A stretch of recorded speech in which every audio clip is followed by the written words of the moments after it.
I'd been watching Alicia drift for months, like a boat that still looks tied to the dock but keeps pulling on the rope. My name's Greg Foster, 37 years old, district manager for a chain of family restaurants across the Midwest. Nothing glamorous, but steady work that kept our bills paid and our 2 kids fed. I thought I understood women after 15 years of marriage, but Alicia had become a puzzle I couldn't solve.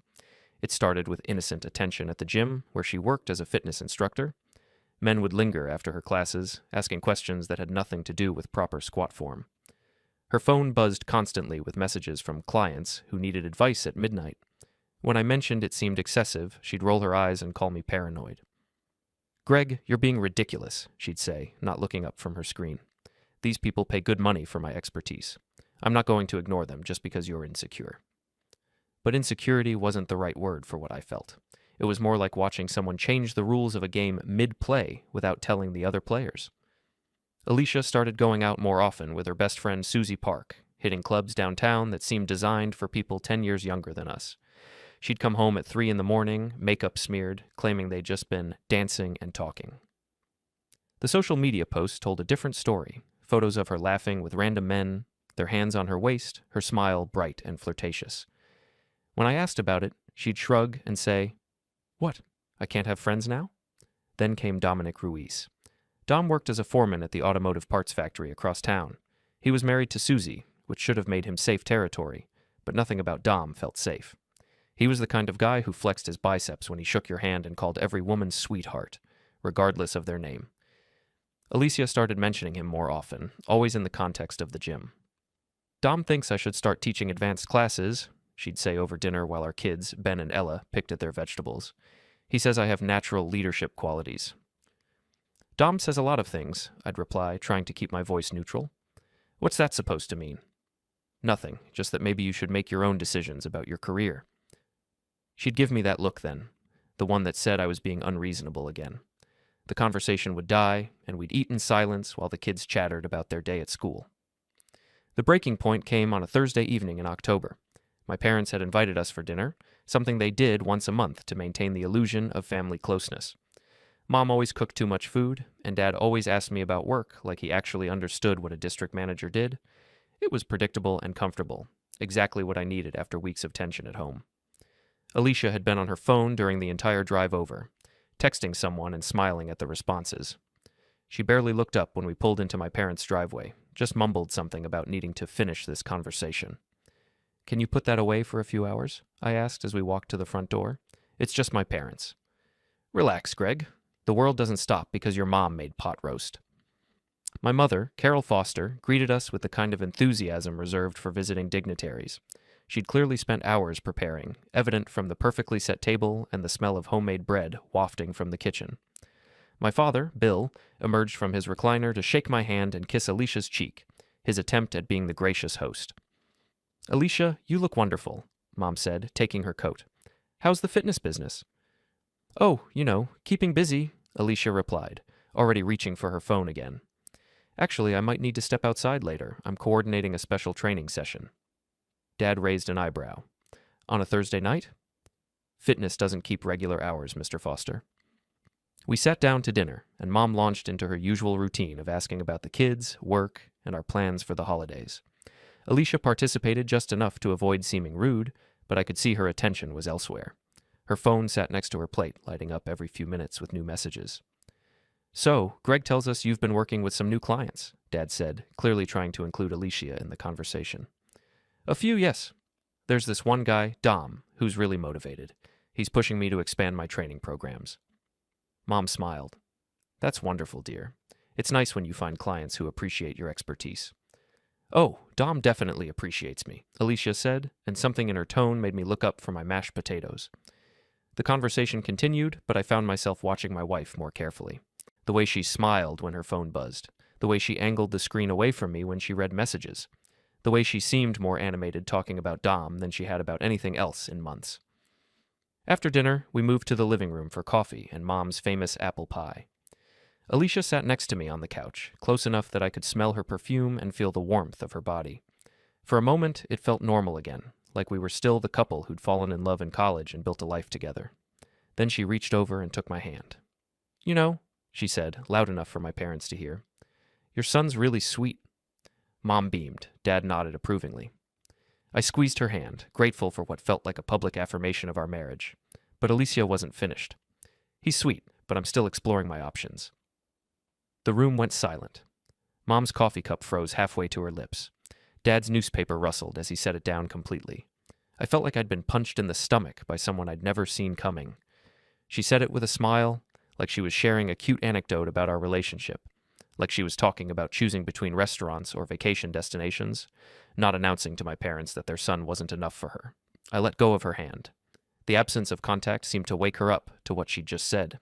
Her eyes widened slightly, and she started to laugh, the nervous kind that people use when they realize they've made a mistake. I mean, we're all still figuring things out, right? Marriage is a journey, and I stood up. We should go, I said quietly. Greg, sit down. I was just joking. Your parents know I was joking, right, Mrs. Foster? Mom looked like she'd witnessed a car accident. Dad was staring at his hands, probably wondering how he was supposed to respond to his daughter-in-law announcing she was shopping around for a better husband. You're free to explain now, I said, looking down at Alicia still sitting on the couch. Because you're not explaining as my partner anymore. What does that mean? Greg, you're overreacting. It was a joke. But it wasn't a joke, and we all knew it. It was the truth, finally spoken out loud in front of witnesses. She'd been exploring her options for months, and I'd been pretending not to notice. I walked to the front door and grabbed our coats. Behind me, I could hear Alicia's voice getting higher and more desperate as she tried to convince my parents that she hadn't meant what she'd obviously meant. Greg, wait. She caught up with me in the driveway, her heels clicking on the concrete. You can't just leave like this. Watch me. I was drinking wine, and it came out wrong. You know I love you. I turned to face her under the porch light. She looked beautiful, like always, but for the first time in years, her beauty felt like a weapon being used against me. Do you? Because from where I'm standing, it sounds like you love having me as backup while you figure out if you can do better. That's not... Is there someone else, Alicia? The question hung in the air between us. She could have said no. She could have laughed and called me crazy, and maybe, just maybe, we could have found our way back from this moment. Instead, she looked away. It's complicated, she whispered. And there it was. The confirmation I'd been dreading and expecting in equal measure. My wife, the mother of my children, the woman I'd spent 15 years building a life with, had found someone else. No, I said, opening my car door. It's actually very simple. You made your choice. I drove home alone, leaving her to find her own way back. In the rearview mirror, I could see her standing in my parents' driveway, her phone already pressed to her ear, probably calling the person who'd been texting her all evening. The rope had finally snapped, and for the first time in months, I felt like I could breathe again. The next morning, Alicia acted like nothing had happened. She made coffee, packed the kids' lunches, and kissed my cheek before I left for work, maintaining the routine that had defined our mornings for over a decade. But something fundamental had shifted between us, like a foundation crack that looks small on the surface but runs all the way down to bedrock. We need to talk tonight, I said as I grabbed my keys. Of course, honey, I think you'll feel better once I explain everything. But I didn't want her explanations anymore. I wanted the truth, and after 15 years of marriage, I'd learned to recognize the difference. Work provided a temporary distraction. I spent the day visiting 3 different restaurant locations, dealing with staffing issues, inventory problems, and the usual corporate bureaucracy that kept food service chains running. My phone buzzed constantly with texts from Alicia, each message more apologetic than the last. I'm so sorry about last night. I don't know what came over me. Can we please talk? I hate when we fight. I love you, Greg. You have to believe that. I didn't respond to any of them. Around lunchtime, my best friend Richard Martinez called. Richard and I had known each other since high school, and he'd been the best man at my wedding. He worked as a freelance graphic designer and had always been the type of friend who could read between the lines of what I wasn't saying. Heard there was some drama at your parents' house last night, he said without preamble. News travels fast. Your mom called my mom. You know how that works. I did know. Our mothers had been friends for 30 years, which meant any family crisis became community knowledge within 24 hours. Want to talk about it? Richard asked. Not over the phone. Beer tonight? Nikki's working late, so I'm free. Nikki was Richard's wife, a nurse at the local hospital who worked rotating shifts. She was one of the few people who'd always been straight with me about Alicia, though she'd been diplomatic about it. Yeah, okay. Murphy's at 7? See you there. Murphy's Pub was the kind of neighborhood bar that served decent burgers and minded its own business. Richard was already there when I arrived, nursing a beer and scrolling through his phone at a corner table. "You look like hell," he said as I sat down. "Thanks. That's exactly what I needed to hear." "What happened last night?" I told him everything, from the months of watching Alicia drift away to her announcement at my parents' dinner table. Richard listened without interrupting, occasionally shaking his head or muttering under his breath. "Jesus, Greg, I'm sorry." "Are you surprised?" He was quiet for a long moment, the kind of silence that meant he was choosing his words carefully. "Honestly, no. Nikki and I have been worried about you guys for a while." "Why didn't you say anything?" "What were we supposed to say? Hey, Greg, your wife seems to be flirting with every guy in town." You would have gotten defensive and we would have lost a friend. He was right. I would have defended Alicia, made excuses for her behavior, and probably avoided Richard and Nikki for months afterward. That's what people do when they're not ready to face the truth about their marriages. "So who is he?" Richard asked. "Dom Ruiz. He's married to Susie Park, Alicia's best friend. The guy who looks like he bench presses small cars. That's him." "Shit. How long has it been going on?" "I don't know. Maybe a few months?" She admitted there was someone, but said it was complicated. Richard took a long drink of his beer. "What are you going to do?" It was a good question, and I didn't have a good answer. The rational part of me knew I should confront Alicia directly, demand the whole truth, and then figure out whether our marriage was worth saving.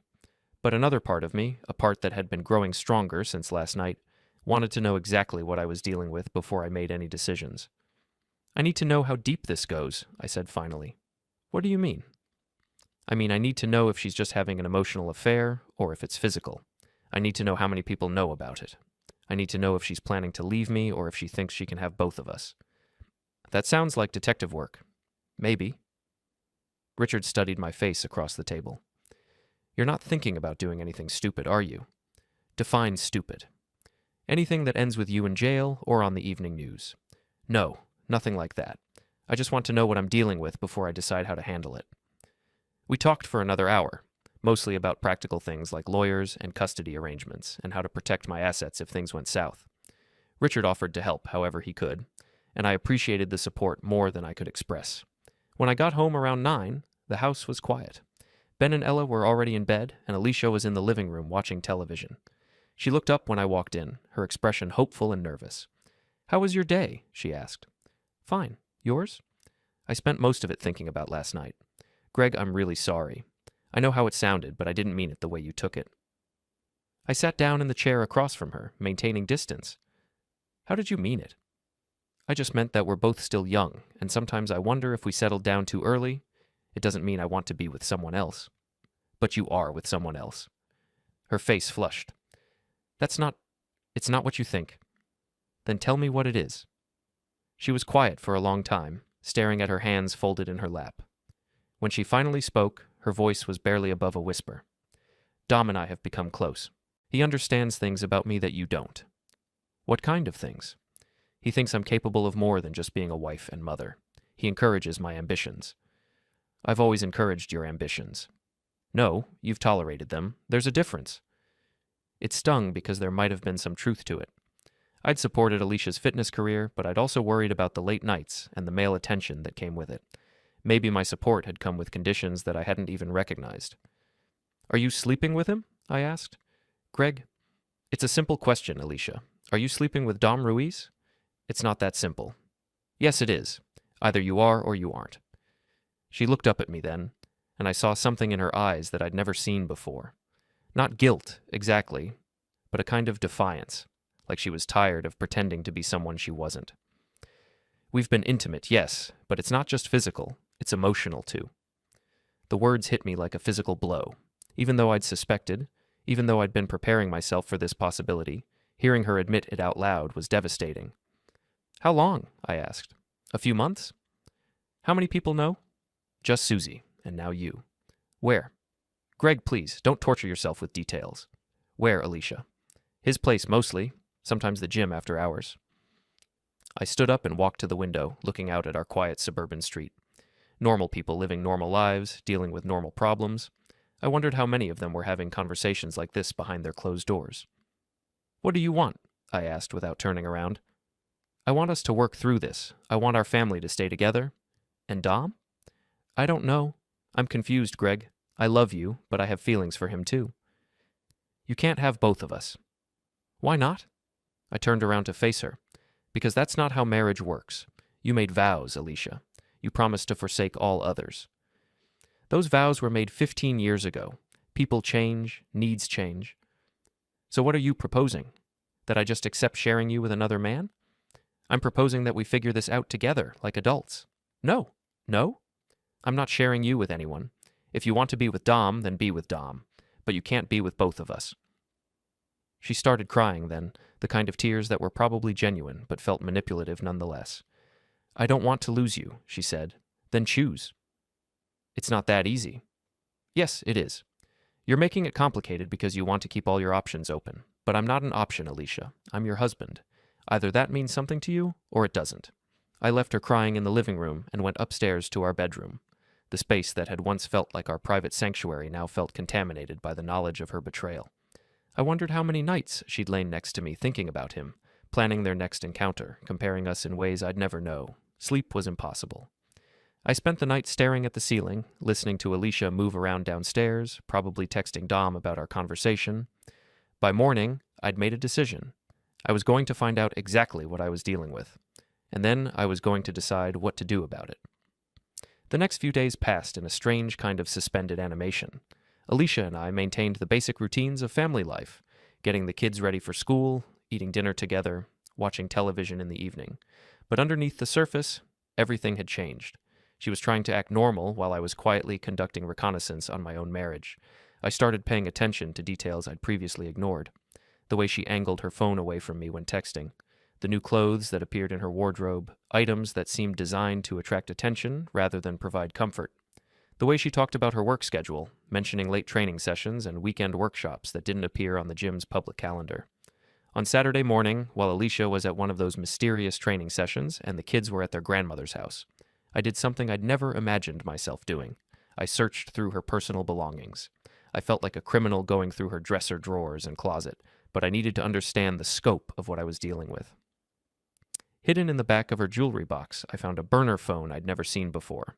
The recent call log showed dozens of conversations with a number I didn't recognize, but I had a pretty good idea who it belonged to. The text messages were worse than I'd imagined. Can't wait to see you tonight.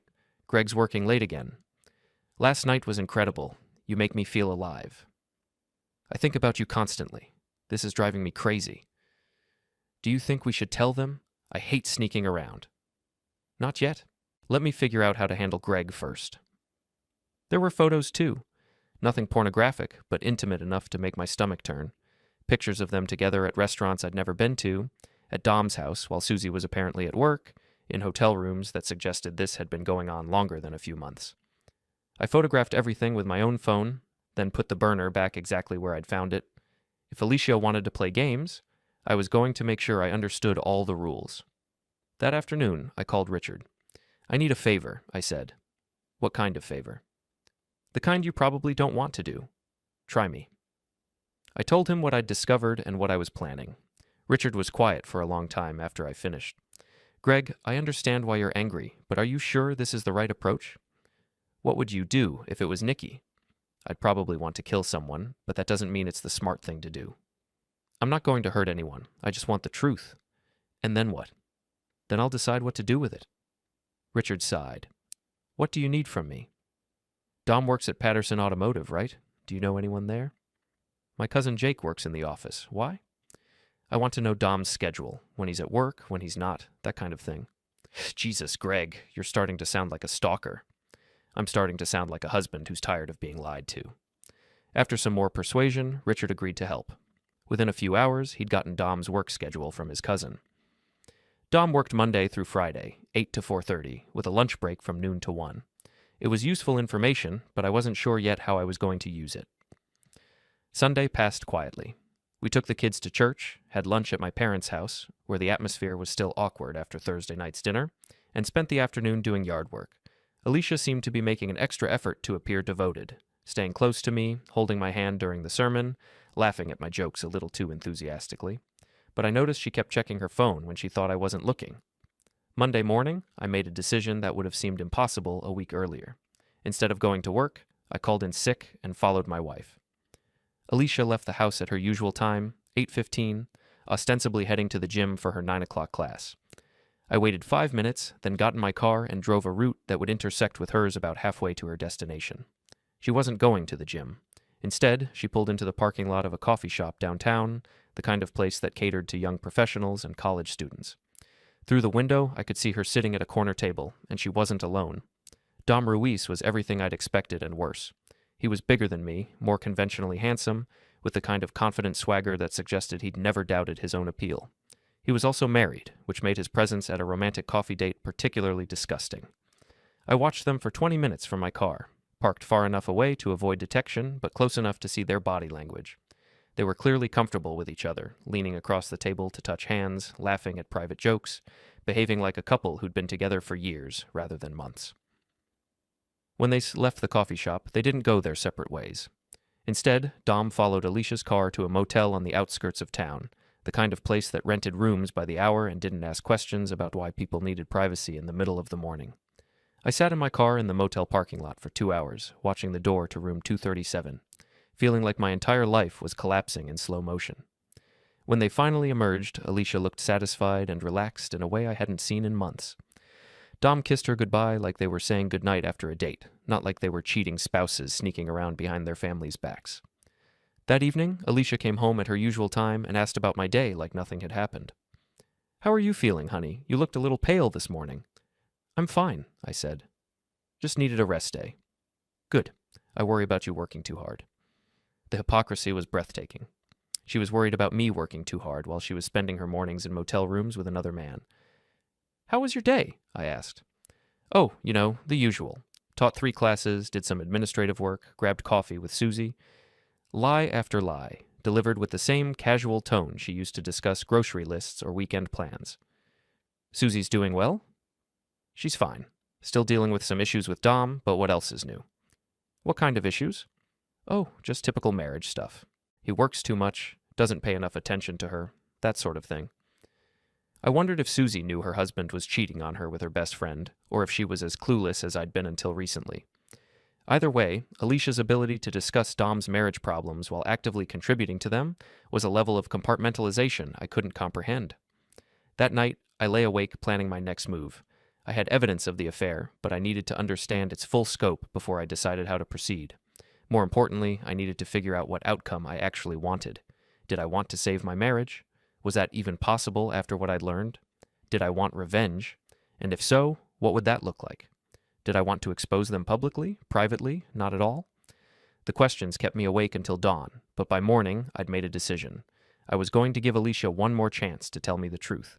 And if she couldn't do that, I was going to take control of the situation myself. Tuesday evening, I decided to force the issue. After the kids were in bed, I sat Alicia down at our kitchen table and placed a printed photograph between us. It showed her and Dom leaving the motel together, and while it wasn't explicitly compromising, it was damning enough. "Want to explain this?" I asked. Her face went white, then red, cycling through emotions like a broken traffic light. For a moment, I thought she might finally tell me the complete truth. Instead, she went on the attack. "You followed me? You've been spying on your own wife? You've been lying to your own husband. This isn't what it looks like." "Really?" "Because it looks like you and Dom coming out of a motel room together on Monday morning when you were supposed to be teaching fitness classes. We were talking, Greg, just talking." "In a motel room?" "It was the only place we could have privacy." "Privacy for what?" She was quiet for a long moment, probably trying to construct a story that would minimize the damage while still maintaining some version of plausible deniability. "Dom is having problems with Susie. He needed someone to talk to, and I've been trying to help him work through his issues." "By sleeping with him?" "We're not sleeping together." "Don't lie to me anymore, Alicia. I found your other phone." Her face crumpled. The game was over, and we both knew it. "How long have you known?" she asked quietly. "Since Thursday night, when you announced to my parents that you were shopping around for a better husband." "I never said that." "You said you were exploring your options. Same thing." She started crying, but this time the tears felt real rather than manipulative. "I never meant for this to happen," she said. "But it did happen, and you kept making choices that made it worse. I was confused. I am confused. About what? About what I want. About who I am. About whether I'm happy with the life we've built." It was probably the most honest thing she'd said to me in months, and it hurt more than all the lies combined. Are you happy, Alicia? I don't know. Are you happy with Dom? I thought I was, but now I'm not sure that's real either. What do you mean? I mean, maybe I'm just running away from problems instead of solving them. Maybe I'm using Dom to avoid dealing with issues in our marriage. What issues? We never talk anymore, Greg. Not really. We go through the motions of being married, but we're not connected. So you decided to connect with someone else instead of talking to me? I tried to talk to you. You're always working or tired or dealing with kid stuff. That's what adults do, Alicia. They work and take care of their children. But what about taking care of each other? It was a fair point, and I couldn't dismiss it entirely.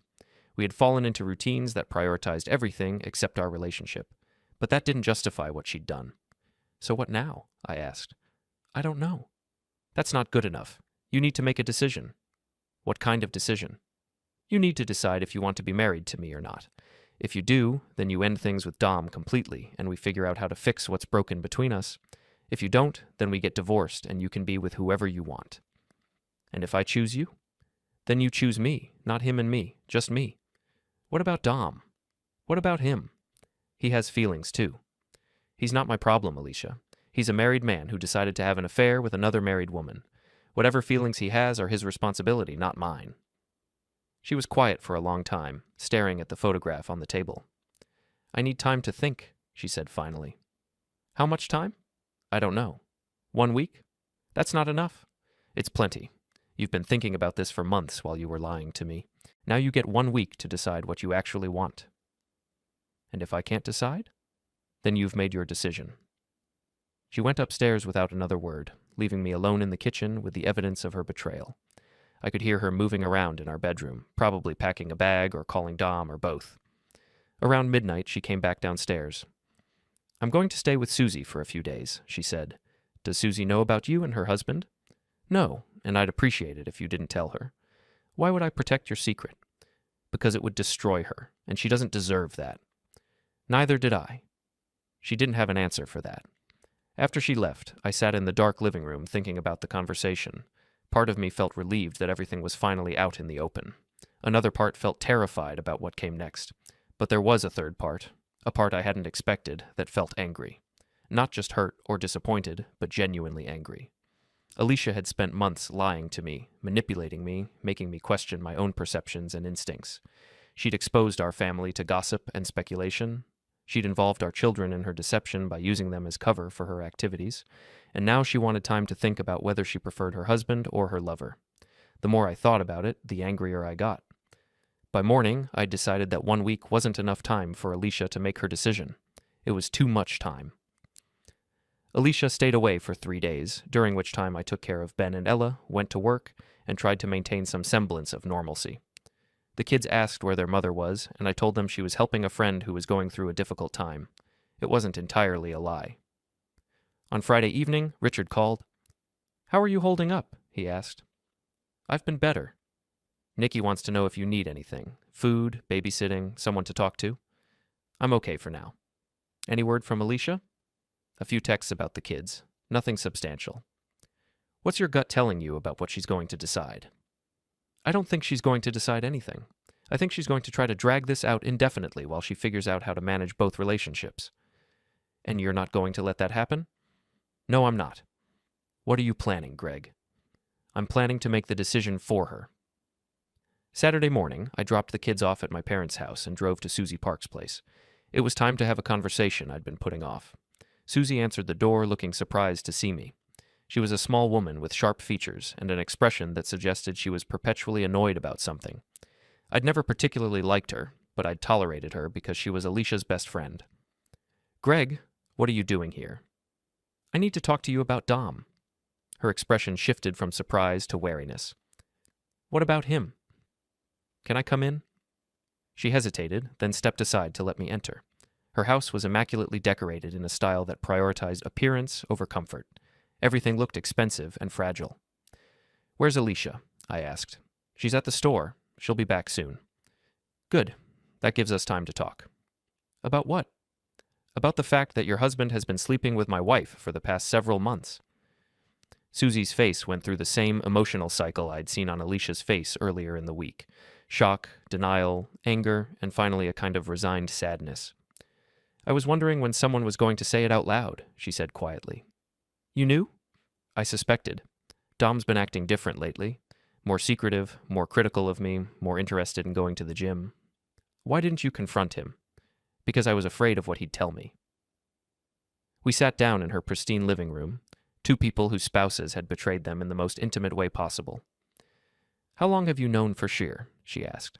About a week. I caught them coming out of a motel together. Jesus. What do you want to do about it? What do you mean? I mean, do you want to try to save your marriage, or do you want to end it? I don't know. What about you? I gave Alicia a week to decide what she wanted, but I'm starting to think that was a mistake. Why? Because she shouldn't get to have both of us while she makes up her mind, and neither should Dom. Susie was quiet for a moment, then asked, What are you proposing? I'm proposing that we force them to make a choice, tonight. How? By confronting them together. No more secrets, no more lies, no more sneaking around. Everything out in the open. That sounds terrifying. It is terrifying, but it's also the only way this ends. Before Susie could respond, we heard a car in the driveway.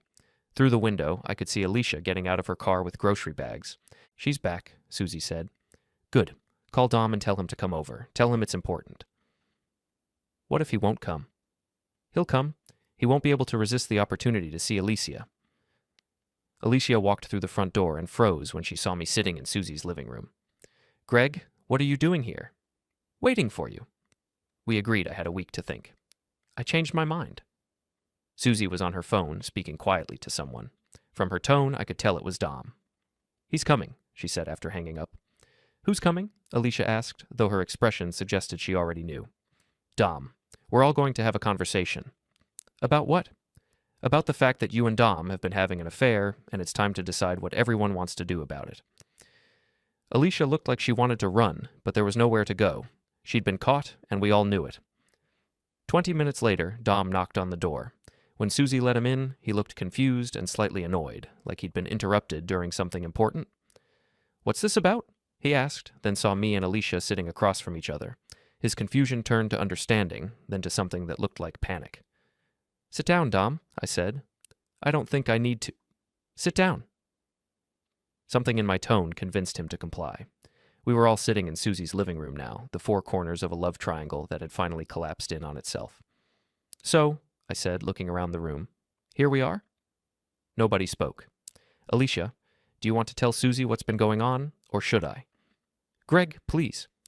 Dom, do you want to tell your wife why you've been spending your lunch breaks at the Riverside Motel?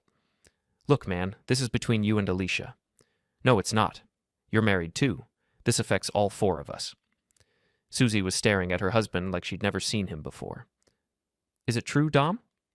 Susie, just answer the question. Have you been sleeping with Alicia? Dom looked at Alicia, probably hoping she'd help him find a way out of the situation, but Alicia was staring at her hands, offering no assistance. Yeah, he said finally. It's true. Susie started crying. Not the dramatic tears I'd seen from Alicia, but the quiet, devastated crying of someone whose world had just ended. How long? She asked. A few months. Where? Does it matter? Yes, it matters. Different places. The motel, mostly. While I was at work? Yeah. While I was working extra shifts to pay for the vacation we're supposed to take next month? Dom didn't answer. I turned to Alicia. Your turn. Do you want to be with Dom, or do you want to be with me? It's not that simple, Greg. Yes, it is. You've had months to figure out your feelings. You've had a week to think about what you want. It's time to decide. I can't just choose, right now, in front of all of us. The room was completely silent except for the sound of Susie's quiet crying. Alicia looked around at each of us, probably searching for some escape route that didn't exist. I choose my family, she said finally. Which means I want to work things out with you. I turned to Dom. Did you hear that? Yeah, I heard it. So it's over between you two? Dom looked at Alicia one more time, then shrugged. I guess it is. Say it. What? Say it's over. Out loud, in front of your wife. It's over. Good. Now apologize to Susie.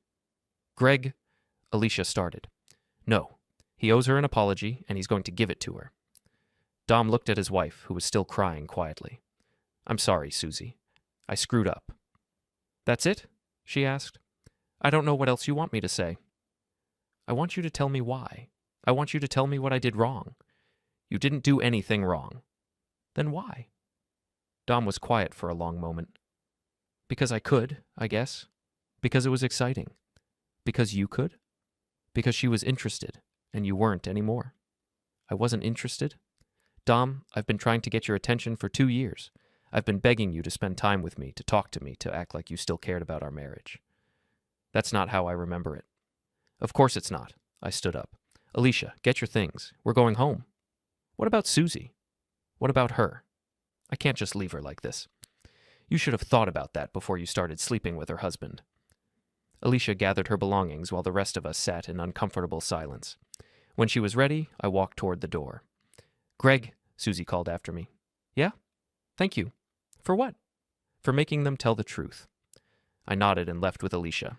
In the car, she tried to start a conversation about what came next, but I wasn't ready to talk. We had a lot of work to do if we were going to save our marriage, but first, I needed to process what had just happened. For the first time in weeks, I felt like I had some control over my own life. It was a good feeling, but it wouldn't last long. The confrontation at Susie's house should have been the end of the story. Alicia had chosen our marriage, Dom had backed off, and the affair was officially over. We should have been able to move forward with the difficult work of rebuilding trust and repairing our relationship. Instead, everything got worse. The problem was that Alicia's choice hadn't been made from a place of genuine commitment to our marriage. It had been made under pressure, in front of an audience, with no real opportunity to consider the consequences. Within days, it became clear that she regretted her decision. She didn't say so directly, but her behavior spoke volumes. She was distant and irritable, going through the motions of being a wife and mother without any real engagement. She stopped initiating conversations, stopped making an effort with her appearance, and spent most of her free time staring at her phone with the expression of profound sadness. I tried to be patient. I understood that ending a relationship, even an inappropriate one, could be emotionally difficult. But patience became harder to maintain when I realized she was still in contact with Dom. I discovered it by accident on Thursday morning. Alicia was in the shower, and her phone was buzzing constantly on the nightstand. Thinking it might be something important related to the kids or her work, I glanced at the screen. The messages were from Dom. I can't stop thinking about you. This isn't over. Meet me tonight. Please. I'm going crazy without you. When Alicia came out of the bathroom, I was holding her phone. We need to talk, I said. Her face went pale when she saw what I was looking at. Greg, I can explain. I'm listening. He's been texting me nonstop since Saturday. I haven't been responding. I scrolled through the message history. She was telling the truth about not responding, but she also hadn't blocked his number or told him to stop contacting her. Why haven't you told him to leave you alone? I didn't want to make things worse. Worse for who? For everyone. For Susie? For you? For the kids. How would telling Dom to stop harassing you make things worse for anyone except Dom? She didn't have an answer for that. Block his number, I said, handing her the phone. Greg, block his number right now, or I'm going to assume you don't want him to stop contacting you.